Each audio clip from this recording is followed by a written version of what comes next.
So today's episode on the Magic with Gadgets podcast is all about a new milestone that we've hit with our air fryer cookbooks, and we just can't wait to share it with you. You know, for those that have followed us for a while, you'll know that we've got 2 air fryer cookbooks and also an air fryer time and temp chart. Things that we're incredibly proud of, these 3, and you know, they've taken a lot of work. I'd say the time and temp chart takes longer to achieve than the actual cookbooks, and that's because it's just the time and temp, you know, there's a lot of testing. So if you imagine that it's got over 275 cook times in there, so then do your maths and calculate it. If we've tested each one works 3 times, and then we've done it across 3 different air fryers as well. So each one has been tested 6 times. So, you know, that's an awful lot of work just for a time and temp chart. And, you know, because it's smaller, the margin on it's a lot less as well compared to how much you earn from an actual cookbook. But I just know the importance of how much you just want to know how long to cook something in the air fryer, or you've been used to cooking everything in the oven and you just don't get how to convert it. I mean, those conversion tables for the air fryer and the AI rubbish that comes about now, it's just so awful. If you followed that, it would work perfectly for some mozzarella sticks and frozen onion rings.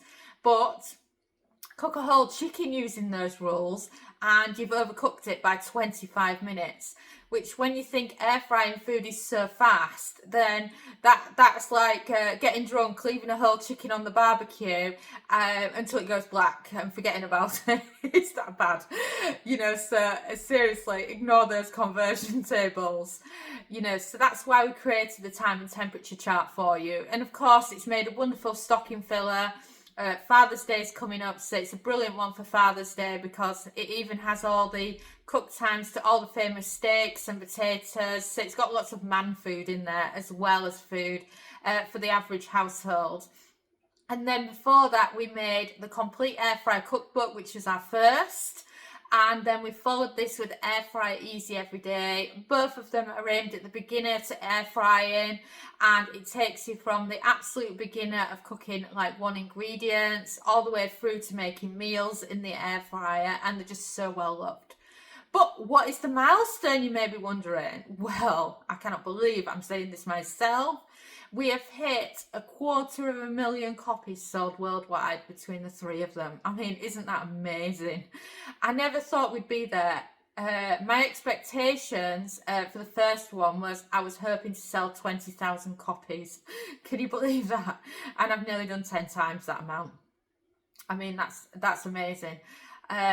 I just want to help people that use an air fryer, and I never wanted to do cookbooks. I will say that now. I was not the cookbooks person.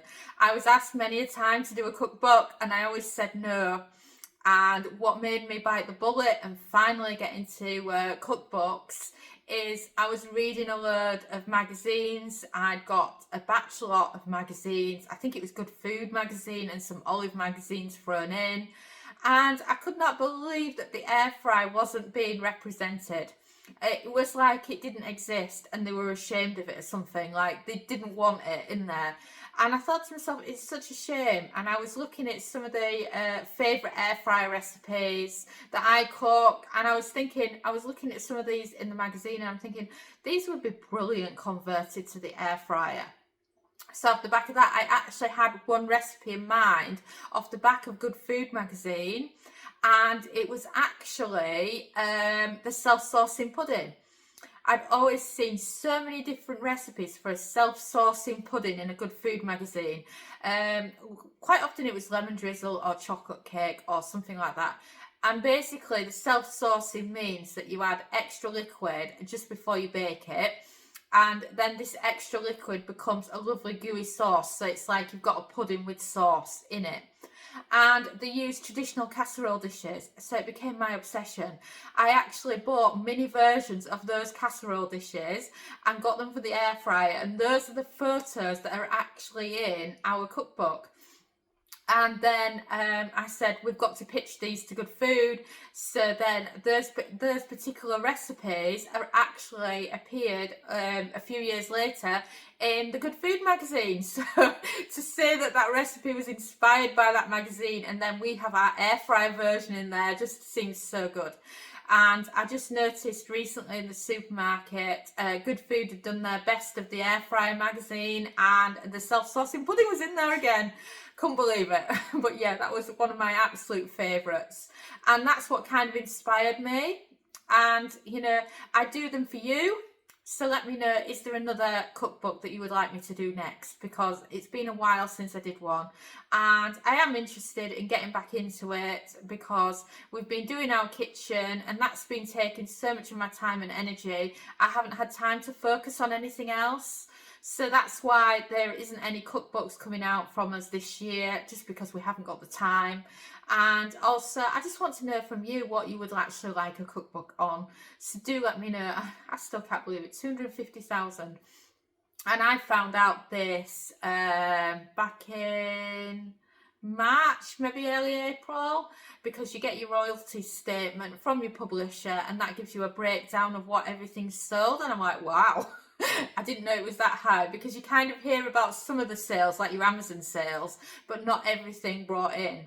And of course, it's such a pleasure when you walk into a shop and see your cookbook there.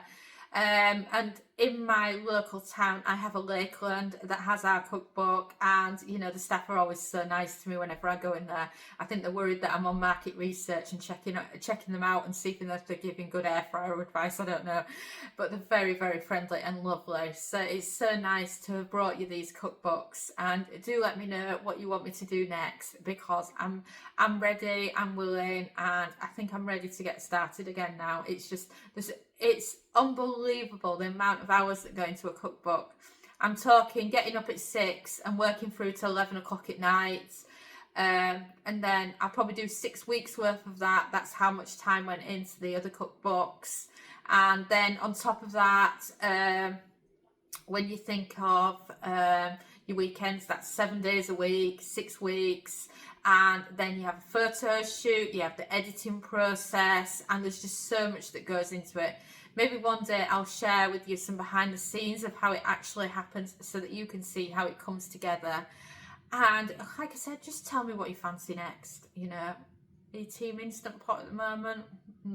I'm wondering if that ship has sailed, or if you're still all into your Instant Pots, your multi-cookers. Or do you want another air fryer one, slow cooker one? Somebody once said to me, I love your Magic with Gadgets podcast. I would love it if you did the different gadgets like you do on Magic with Gadgets. So do let me know what you want. And I'm listening and I'm ready.